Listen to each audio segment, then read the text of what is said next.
When you're right in the thick of it with your PhD, it is not unusual to feel like you're getting nowhere.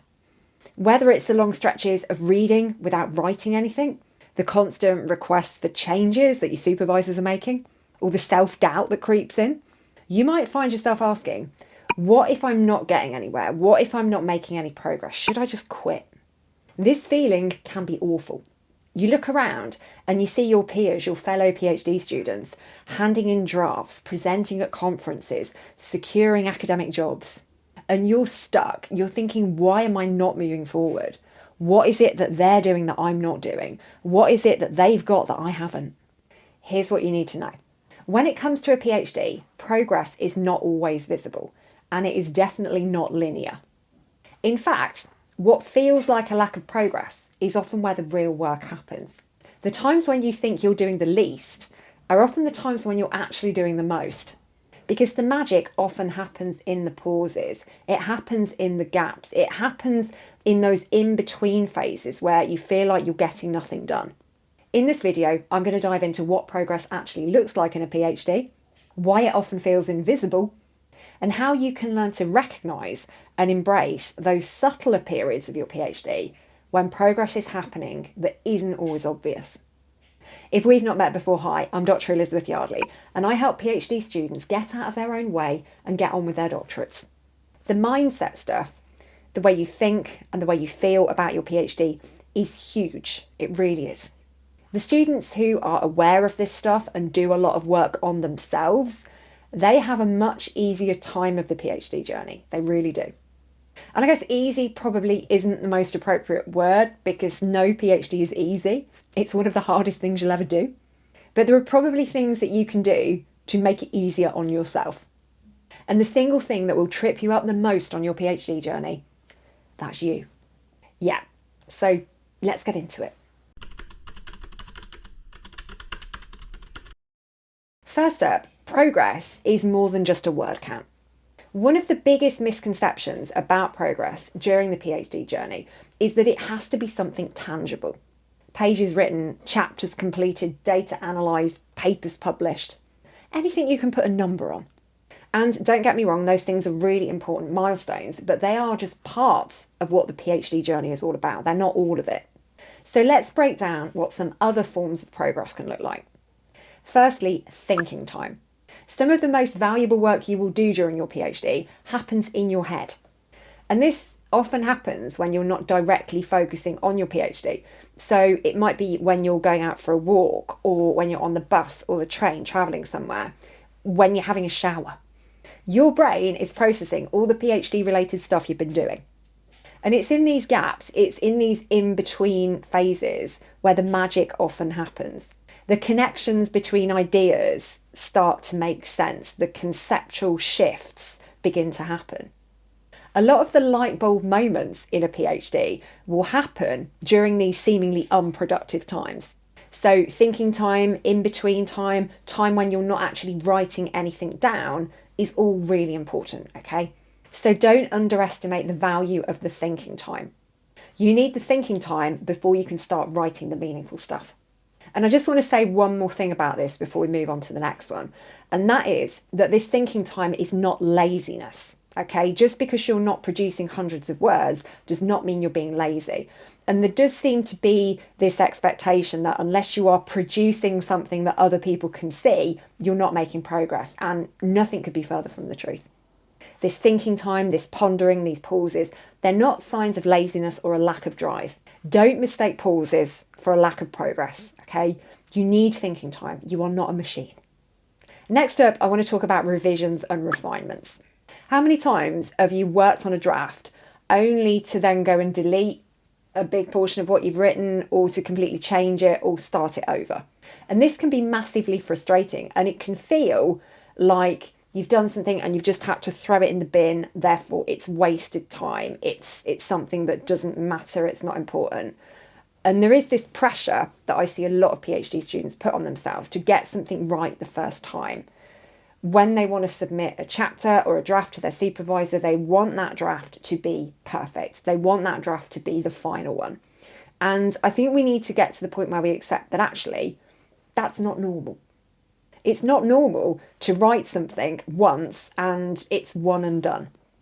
You'll need to draft chapters and sections over and over again. You will need to dismantle them and restructure them and change them. You're not going to get something right the first time. We need to get away from that mindset, and we need to get into a mindset where we accept that the production of a chapter or a section or a whole PhD is an iterative process. It takes time. And every time you make a change, a revision, you restructure something, you rewrite something, you are moving closer towards the final version of it.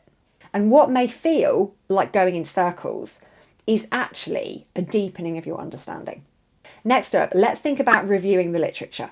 Often on your PhD journey, you'll come across a book or a journal article or a chapter that's important, that's significant, that you need to really understand because it's central to what you're looking at. But you'll have to read it multiple times because it's written in this kind of academic gobbledygook that you need to unpick. And you might think that reading and rereading isn't real work.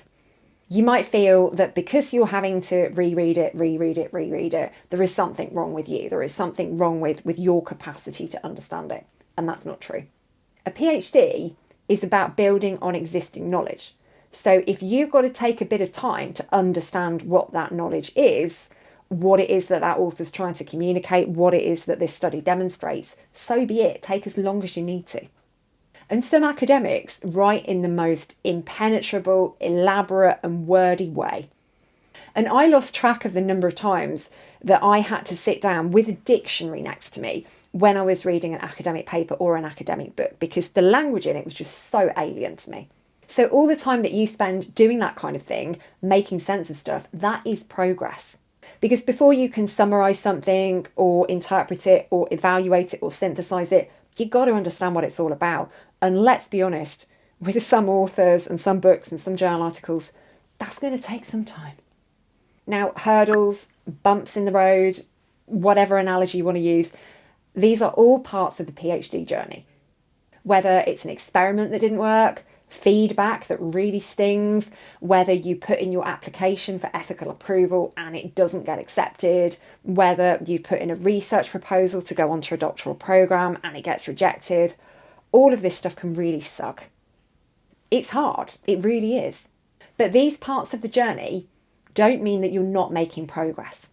They don't mean that you're failing or that you're falling behind. In every setback, in every challenge, in every delay, there is a lesson to be learned. And moving through these challenges means that you are becoming a better researcher. You've had challenges in life before, right? A relationship that didn't work out, a job you applied for that you didn't get. And at the time, it felt really awful. But you can look back now and you can think, I can see why that needed to happen because that set me on a different path, a better path. Same with your PhD research. Things won't always go to plan. And that means you need to change the plan and take the wisdom from that experience into the next phase of your research. Why do we get stuck on these things? Why does progress feel invisible? One reason is that the nature of PhD work is often abstract and complicated and long-term. Unlike other things in life where progress is immediately visible, like building a piece of furniture or crocheting something lovely, research doesn't really provide instant gratification. You don't see the results of it immediately. It's kind of like planting seeds. You can't see the roots that are growing underground, but they are there. They are developing in the ground. And that will eventually lead to something growing out of the soil, something that's visible. The last thing to grow on the fruit tree is the fruit. That is a quote I live by and it is so relevant here. It takes months or years for that tree to grow. There's a seed that's put into the ground, then it grows the roots, then it grows the trunk and the branches and the leaves, and the last thing to appear is the fruit. And that's the thing that everybody's after. Everybody wants the juicy fruit, but it takes time, okay? And it's okay for it to take time. Another reason that progress often feels invisible during a PhD is how we're conditioned to think about achievement. We live in a world that emphasises speed and productivity and instant gratification. A PhD, however, is the opposite.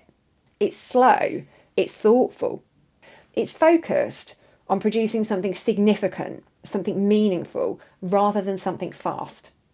You're not just producing words, you're producing knowledge, and that takes time. It's easy to fall into the trap of thinking if you're not constantly producing something tangible, then you're failing. But that's wrong. Progress in a PhD is much more nuanced than that. And learning to trust that you're making progress, even when you feel like you're not, is a critical part of managing your PhD. And here are some strategies to help you recognise and celebrate the progress that's happening behind the scenes. Firstly, celebrate the small wins. Start acknowledging every step forward, no matter how small it is. Did you refine your research questions? Celebrate that. Did you find a new piece of literature that reshapes your thinking? Celebrate that. Did you clean up your messy desk?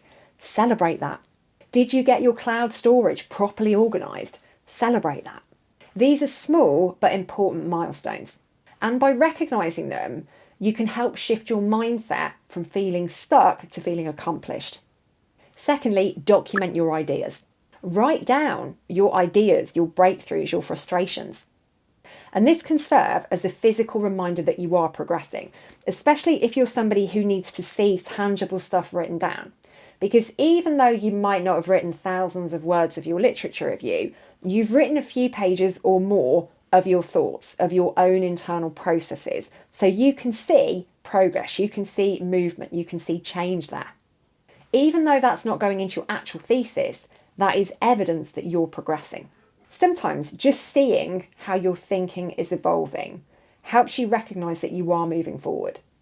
And by writing these things down in a notebook, in a journal, you'll be able to look back at last week, at last month, at last year, and realise how much progress you've really made. Thirdly, shift your focus. Instead of focusing solely on those external markers of progress, so things like word counts, chapter drafts, deadlines, shift your focus to your internal growth. Now, all of those external things are important, but if you start thinking about how you're internally shifting and growing and changing as well, that can be really helpful. So, are you becoming more confident in your knowledge? Are your ideas more developed than they were a month ago? How are you feeling about your PhD? That's a really important question to ask yourself, because many people will ask you how your PhD is going or how many words you've written. Very few people will ask how you are actually feeling about it. So ask yourself that question regularly and write down the answer. Actually, get in the comments on this one as well. How are you feeling about your PhD right now? What words can you use to describe where your head is at, PhD-wise, at the moment? What emotions and thoughts crop up when I ask you how you're feeling about your PhD? Why do you think you're feeling that way? Another thing you can do is to trust the non-linear path. Progress in a PhD is very rarely straightforward. Some weeks you will feel like you're flying, other weeks you'll feel like you are wading through mud, other weeks you'll feel like you're going backwards. This is all normal. And you need to learn to trust that the times when you feel stuck or the times when you feel you're going backwards, these are all part of the ebb and flow of the research process. Every researcher experiences this, no matter how long they've been doing it, trust me. The PhD is like a roller coaster that's always moving. So when you are in those reversing stages or those stages where you feel stuck, be reassured that that's temporary. Okay, that is a phase, a process that you're going through. It's not going to last forever. And lastly, streamline and simplify. Are you a busy PhD bumblebee? Are you volunteering for that committee, giving time to this thing or that thing? Are you doing a load of stuff for your supervisor, which you may or may not be paid for? Are you helping or mentoring other students for free? Are you the go-to person for a particular topic? And I know someone who is a complete IT whiz. He really knows his stuff when it comes to tech. And during the time he was doing his PhD, everybody in that department would go to him with their tech issues. They wouldn't go to the IT department, they would go to him. Okay, he became the IT guy. And that kind of thing can often be quite tricky because you want to be helpful, but at the same time, you've got a PhD to do. And all of those things I've mentioned, all of the kind of free labour that you might be doing, that's not your PhD, is it? Your actual thesis. All of those other activities that happen around a PhD, it's quite easy for those things to take over and for your PhD to take a bit of a back seat. So if you are in that position, prioritise your thesis, prioritise your PhD thesis. All the other stuff is great. And if you've got leftover energy, leftover bandwidth after you've worked on your PhD and you want to do those things, that's great, that's fine. But they should always be secondary to your actual PhD. Popping up on your screen right now is another video I think you'll find helpful if you enjoyed this one. It's about another mindset topic that a lot of PhD students really struggle with. And in fact, a lot of academics struggle with it in general, even years after they get their PhD. Imposter syndrome. Go and check it out. I'll see you in there.